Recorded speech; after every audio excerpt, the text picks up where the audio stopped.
everyone fine. ನಾಗಮಂಗಲದಲ್ಲಿ Ganesha ವಿಸರ್ಜನೆ ವೇಳೆ ಗಲಭೆ ಪ್ರಕರಣಕ್ಕೆ ಸಂಬಂಧಪಟ್ಟಂತೆ ನಾಗಮಂಗಲದಲ್ಲಿ ಜಿಲ್ಲಾಧಿಕಾರಿ ಡಾಕ್ಟರ್ ಕುಮಾರ್ ಅವರು ಕೂಡ ಪ್ರತಿಕ್ರಿಯೆಯನ್ನು ಕೊಟ್ಟಿದ್ದಾರೆ. ಗಣೇಶ ವಿಸರ್ಜನೆ ವೇಳೆ ಕಿಡಿಗೇಡಿಗಳು ಈ ಕೃತ್ಯವನ್ನ ಮಾಡಿದ್ದಾರೆ. ಕಲ್ಲು ತೂರಾಟ ಮಾಡಿರುವ ಬಗ್ಗೆ ನಮ್ಮ ಗಮನಕ್ಕೆ ಬಂದಿದೆ.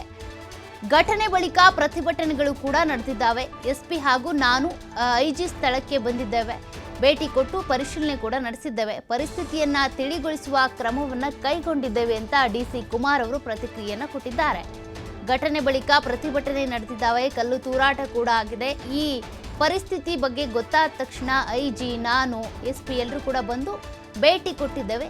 ಪರಿಸ್ಥಿತಿಯನ್ನ ತಿಳಿಗೊಳಿಸೋದಕ್ಕೆ ಪ್ರಯತ್ನ ಮಾಡ್ತಿದ್ದೇವೆ, ಕ್ರಮ ಕೈಗೊಳ್ತಾ ಇದ್ದೀವಿ ಅಂತ ಜಿಲ್ಲಾಧಿಕಾರಿ ಕುಮಾರ್ ಅವರು ಪ್ರತಿಕ್ರಿಯೆ ಕೊಟ್ಟಿದ್ದಾರೆ.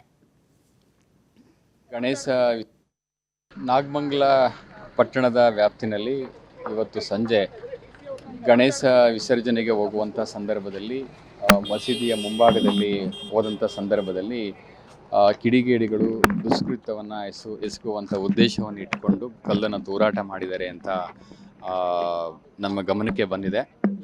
ಅದಾದ ನಂತರ ಸ್ವಲ್ಪ ಪ್ರತಿಭಟನೆಗಳು ಕೂಡ ಆಗಿದೆ. ತಕ್ಷಣವೇ ನಾನು ಮತ್ತು ಎಸ್ ಪಿ ಅವರು ಸ್ಥಳಕ್ಕೆ ಭೇಟಿ ಕೊಟ್ಟಿದ್ದೇವೆ. ಐ ಜಿ ಅವರು ಕೂಡ ಬಂದಿದ್ದಾರೆ. ಈಗ ಪರಿಸ್ಥಿತಿಯನ್ನು ತಿಳಿಗೊಳಿಸುವಂಥ ಎಲ್ಲ ಕ್ರಮಗಳನ್ನು ನಾವು ಕೈಗೊಂಡಿದ್ದೇವೆ. 2 ರಿಂದ 3 ಅಂಗಡಿಗಳಿಗೆ ಬೆಂಕಿಯನ್ನು ಹಾಕಿದ್ದಾರೆ. ಆ ಬೆಂಕಿಯನ್ನು ನಂದಿಸುವಂಥ ಕೆಲಸವನ್ನು ಮಾಡ್ತಾ ಇದ್ದೇವೆ. ಮುಂಜಾಗ್ರತಾ ಕ್ರಮವಾಗಿ ಸೆಪ್ಟೆಂಬರ್ 14ನೇ ತಾರೀಕು ರಾತ್ರಿ 12 ಗಂಟೆವರೆಗೂ ಕೂಡ ನಾವು ಸೆಕ್ಷನ್ 144 ನಿಷೇಧಾಜ್ಞೆಯನ್ನು ಜಾರಿಗೊಳಿಸಿದ್ದೇವೆ. ಸದ್ಯಕ್ಕೆ ಈಗ 2 ರಿಂದ 3 ಅಂಗಡಿಗಳಿಗೆ ಬೆಂಕಿಯನ್ನು ಹಾಕಿದ್ದಾರೆ. ಈಗ ಅದನ್ನೇ ಪರಿಶೀಲನೆ ಮಾಡ್ತಾ ಇದ್ದೀವಿ. ನಮ್ಮ ಮುಂದಿನ